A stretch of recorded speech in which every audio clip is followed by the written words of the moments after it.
ಇಲ್ಲಿವರೆಗೂ 14 ಸಂಧಿಗಳು ಮುಗಿದಿವೆ. ಈಗ 15ನೆಯ ಸಂಧಿ. ದ್ರೌಪದಿಯ ಸ್ವಯಂವರದಲ್ಲಿ 15ನೆಯ ಸಂಧಿ. ಎಲ್ಲ ರಾಜರುಗಳು ಬಿಲ್ಲನ್ನು ಭೇದಿಸಲು ಸಾಧ್ಯವಾಗಲಿಲ್ಲ. ಈಗ ಬ್ರಾಹ್ಮಣರಿಗೆ ಬಿಲ್ಲನ್ನು ಭೇದಿಸಲು ರಾಜನು ತಿಳಿಸಿದ್ದಾನೆ. ಸೊ ಹಾಗಾಗಿ ಈಗ ಬ್ರಾಹ್ಮಣರ ಗುಂಪಿನಲ್ಲಿ ಕೂತಿರುವಂಥ ಪಾಂಡವರು ಏನು ಮಾಡುತ್ತಾರೋ ನೋಡುವ ಸೂಚನೆ. 15ನೆಯ ಸಂಧಿಯ ಮೊದಲನೆಯ ಸೂಚನೆ ಏನಪ್ಪ ಅಂದರೆ, ರಾಯಸಭೆ ನಗಲೈದಿ ಯಂತ್ರದ ದಯವನ್ನು ನೆರೆಗೆಳಿದು ನಿರ್ಜರು ರಾಯನಂದನ ಕಾದಿ ಗೆಲಿದನು ಸಕಲ ಹರಿ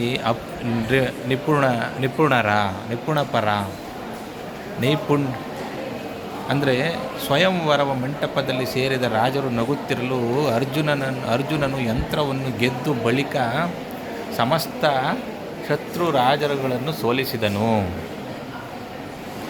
ಅಂದರೆ ಕೇಳು ಜನಮೇಜಯ, ದರಿತ್ರಿಪಾಲ ಪಾಂಚಾಳಿಯ ಮನೋರಥ ಶಾಲೆಯಲ್ಲಿ ಸಾರಿದರಲೈ ಸಭೆಯಲ್ಲಿ ಮೈ ಸುರರ ಏಳಿ ಭುಜ ಬಲವುಳ್ಳವರು ವಿಪ್ರಾಳಿಯಲ್ಲಿ ಬಲುವಿಡಿದು ಯಂತ್ರದ ಕೋಲುಗಳು ಕೇವಣಿಪುದೆಂದರು ಹೊಯ್ದು ಡಂಗುರವ. ಅಂದರೆ ಜನಮೇಜಯನೇ ಕೇಳು, ದ್ರೌಪದಿಯ ಸ್ವಯಂವರವ ಮಂಟಪದಲ್ಲಿದ್ದ ಬ್ರಾಹ್ಮಣರಲ್ಲಿ ಭುಜಬಲವಿರುವವರು ಎದ್ದು ಬಿಲ್ಲನ್ನೆತ್ತಿ ಬಾಣವನ್ನು ಹೂಡಿ ಯಂತ್ರವನ್ನು ಭೇದಿಸಿರಿ ಎಂದು ಡಂಗೂರವನ್ನು ಸಾರಿಸಿದರು. ಬೆರೆಸುವರು ಪಾರ್ಥಿವರರೊಡನೆ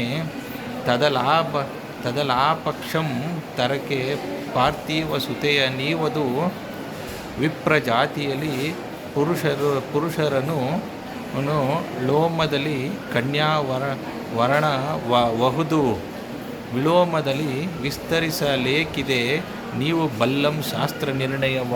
ಅಂದರೆ ಕ್ಷತ್ರಿಯರು ಸಂಬಂಧವನ್ನು ಬೆಳೆಸಬೇಕು. ಅಂಥವರು ಸಿಗದಿದ್ದರೆ ಕ್ಷತ್ರಿಯ ಕನ್ಯೆಯನ್ನು ಬ್ರಾಹ್ಮಣರಿಗೆ ಕೊಡಬಹುದು.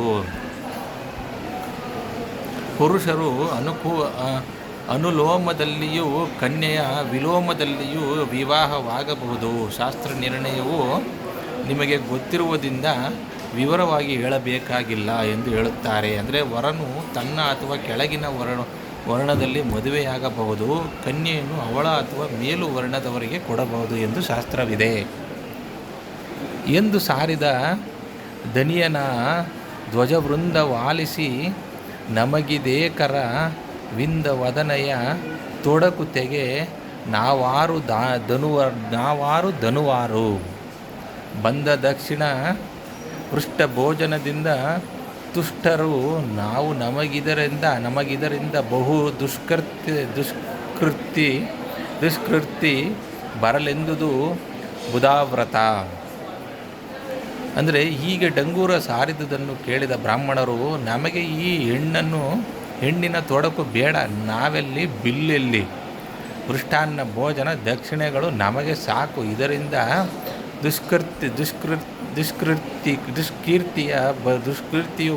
ದುಷ್ಕೀರ್ತಿಯು ಬಂದರೆ ಬರಲಿ ಎಂದರು. ಬ್ರಾಹ್ಮಣರೆಲ್ಲ ಮಾತನಾಡಿಕೊಳ್ಳುತ್ತಿದ್ದರು. ಧನ್ಯವಾದಗಳು.